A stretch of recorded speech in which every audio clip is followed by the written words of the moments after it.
is up, guys? EJ here, back with another video, and today it's going to be my top 10 films of 1997, continuing on with my series of top 10 films of the 90s. So counting down as always, we start at number 10, and we have As Good As It Gets, directed by James L. Brooks, and of course starring Jack Nicholson, Helen Hunt, and Greg Kinnear. Really great dramatic sort of romantic comedy. Jack Nicholson plays a crusty old OCD Manhattanite who is forced to look after his neighbor's dog, played by Greg Kinnear, who's gay, after he gets put in the hospital for a while. And of course he gets into it with the local waitress, single mom, played by Helen Hunt. Fantastic as well. She won Best Actress Academy Award for her performance. Really sweet movie. Often tough to watch at times. The stuff that Jack Nicholson says in this movie is really good. Yeah, really good film. Great performances by a really good cast. Cuba Gooding Jr. is in it as well.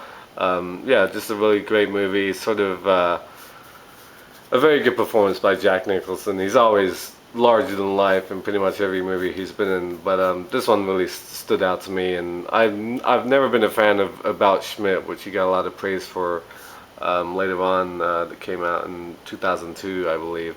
But I really like this film and his performance in this movie. Okay, up next at number 9, we have Donnie Brasco, directed by Mike Newell, of course starring Al Pacino and Johnny Depp.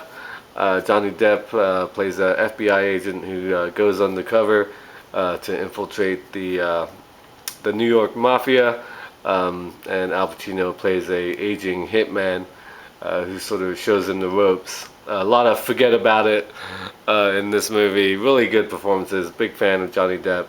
Al Pacino has always been one of my favorite actors. Good supporting cast as well. People like Michael Madsen and Anne Heche. Yeah, Donnie Brasco, really good film. Big fan of all things to do with the mafia, and really great two lead performances in this movie. Okay, number 8, film that doesn't need any introduction, of course, from '97, and it is, of course, Titanic. Might be too low on my list to some people, or even shouldn't be on my list, depending on how you feel. I fucking love Titanic. And the story is, I didn't at first. When this came out, I sort of refused to see it.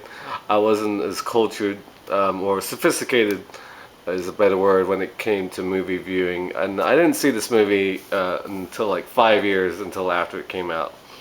Not until 2002. And then I finally watched it. I love it. I've watched it tons of times since. Every time it's like on TV, I'll watch it, whatever's going on during the movie. Of course, the epic tale of the ill-fated voyage in 1912 that sank on its maiden voyage from England to New York. The greatest ocean liner in the world, of course, capsized by an iceberg. Directed by James Cameron, of course, winner of, I believe, 11 Oscars, is that right? 11, 12, 13, in that range. Best Picture, Best Director. Of course, launched the careers, well, it didn't launch their careers, it sort of propelled them to stardom.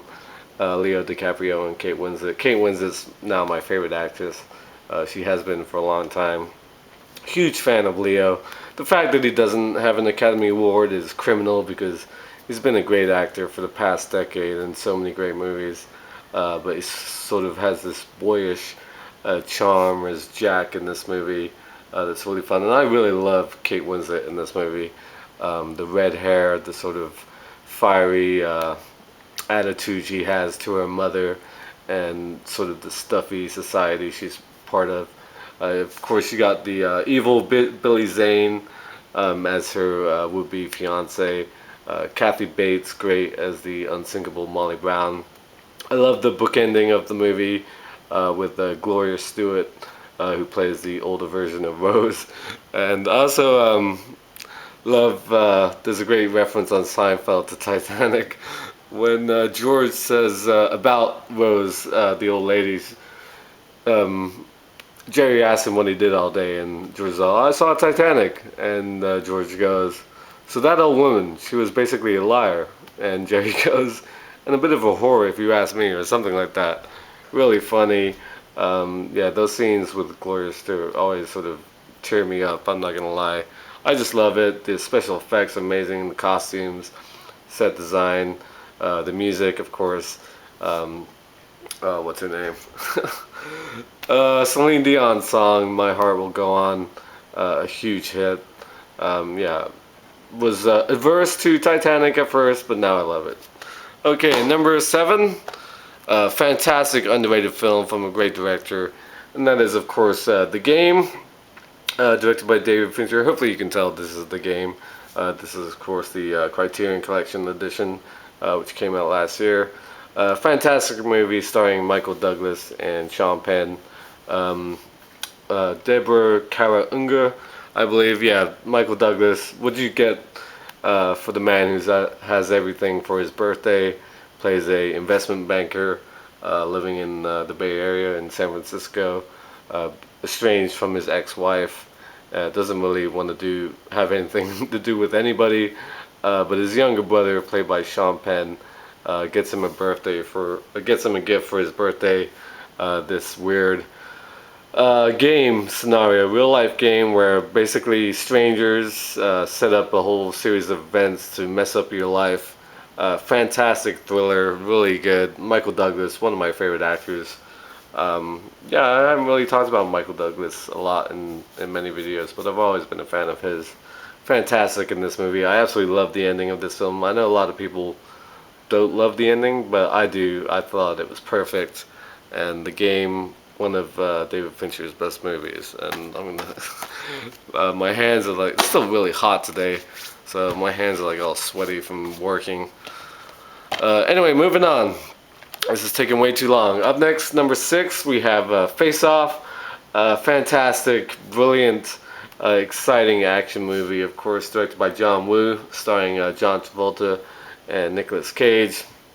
Travolta plays an FBI agent trying to take down sort of a mastermind criminal terrorist played by Nicolas Cage. It's so over the top. The action scenes are awesome in this movie. The acting is great.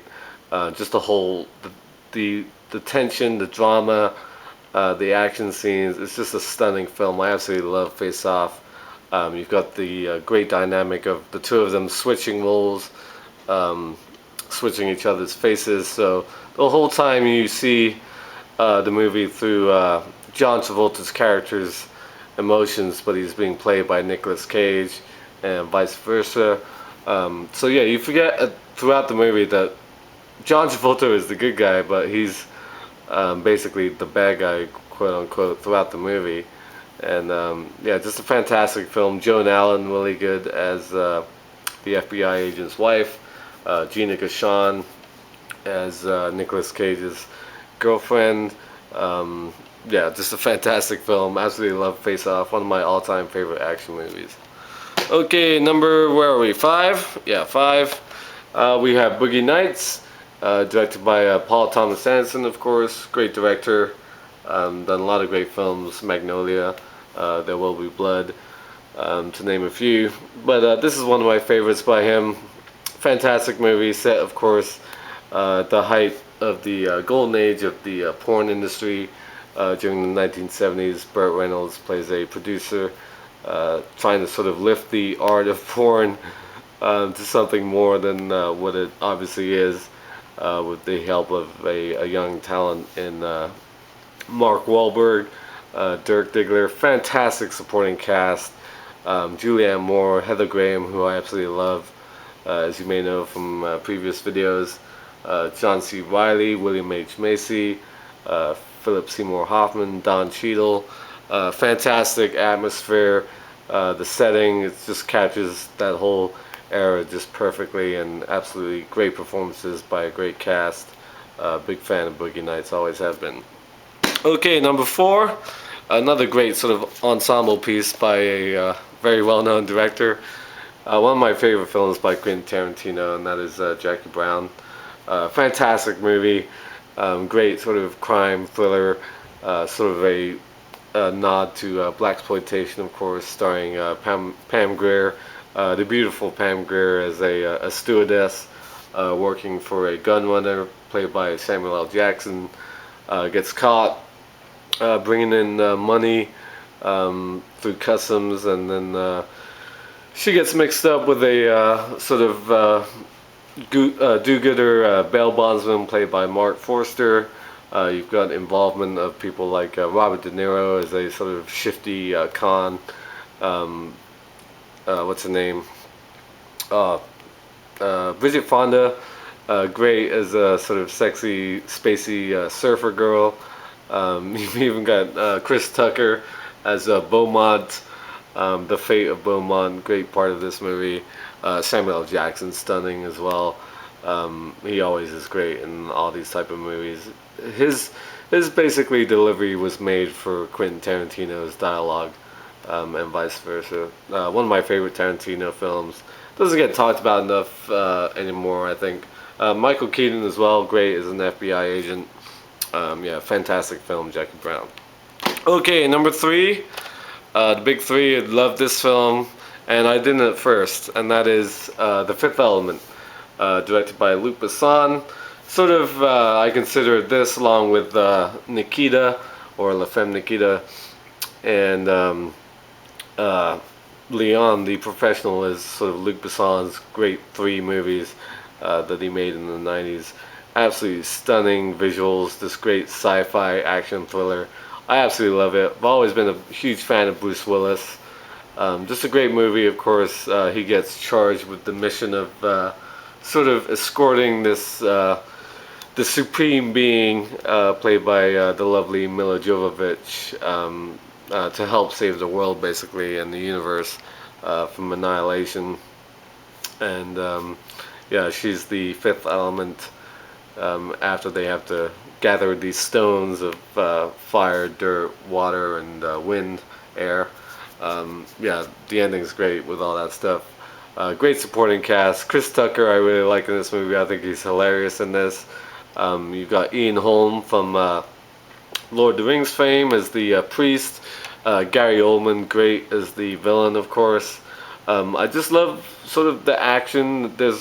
I just love the scene where Mila is fighting all those weird like the henchmen of Gary Oldman, those guys, whatever they're called. There's some alien race, and you've got the concert going on in the background, and the music and the fighting, the way that's choreographed, the cutting back and forth between that is just fantastic and really spot on. The opening scenes of this movie, like in the city when you first find out who the fifth element is, she's trying to escape through the cityscape and she crashes into Corbin's cab.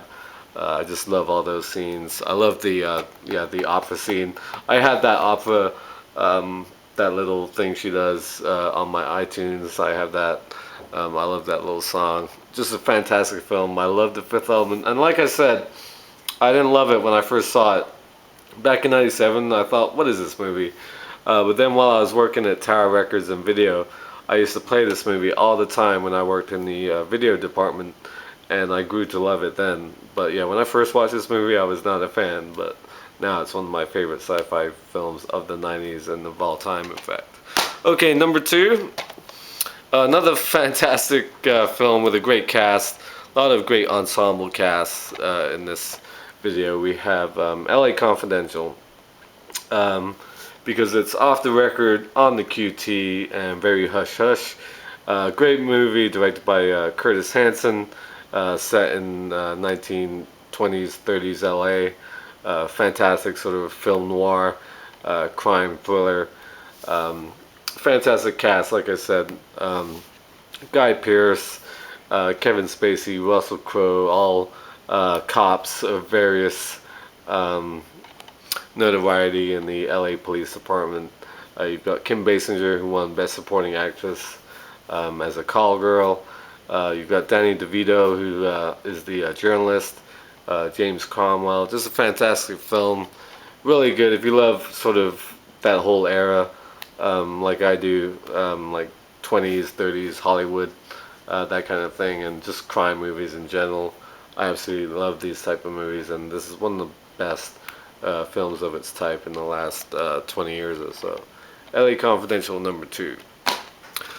So, number one, my favorite film of 1997 is indeed Good Will Hunting, directed by Gus Van Sant, of course. Helped sort of bring to notoriety Ben Affleck and Matt Damon, who, of course, won the Best Original Screenplay. Sort of propelled them to stardom, and they've been linked together ever since. Both have gone on to have really good careers. Matt Damon's a very good actor and sort of has done a variety of things, of course. Became sort of a big action star with the Bourne series, but he's done a lot of serious work as well. Ben Affleck, maybe not the easiest of routes to stardom. He had a rough period there. But I've always liked Ben Affleck as a person, and well, not as an actor, but as a celebrity, basically. He's a guy I sort of root for. My sister likes Ben Affleck. Yeah, just a good guy. I've always liked him. I've always liked him in all the movies he's done. Armageddon, Daredevil. I'm not a hater on Daredevil. And now he's turning himself into a really good director with the success of Gone Baby Gone, The Town, and of course Argo, which is one of the biggest hits of last year for obvious reasons. But this is a great film. They play two friends in Boston. Matt Damon is sort of a troubled genius, gets into a lot of fights, and a math professor at MIT, played by Stellan Skarsgård, sort of wants to not see his genius go to waste. So he sort of employs his friend and colleague, played by Robin Williams, who won Best Supporting Actor for his performance as the psychiatrist who has to sort of tap into this genius inside Matt Damon. Really great performance by Robin Williams. These are the type of roles I really like Williams in. I've never always been a huge fan of Robin Williams' comedy, but I really like him in dramatic roles like this, where he's not doing his sort of his shtick, basically. So he and Matt Damon great together in all those scenes. Yeah, Ben Affleck really good in this. He has some really good lines. Cole Hauser and Casey Affleck play the other friends. Minnie Driver is really good as well. I've always been big fan of her. Just a great film. I absolutely love Good Will Hunting. Never get tired of watching it. And my favorite film of 1997. So that is my list, my top 10 films of 97. Let me know what you think of the films on this list. And of course, send me your own list if you'd like. Always like discussing these top 10 lists and seeing what other people think. So thank you for watching as always. And until next time, I'll see ya. Bond. James Bond.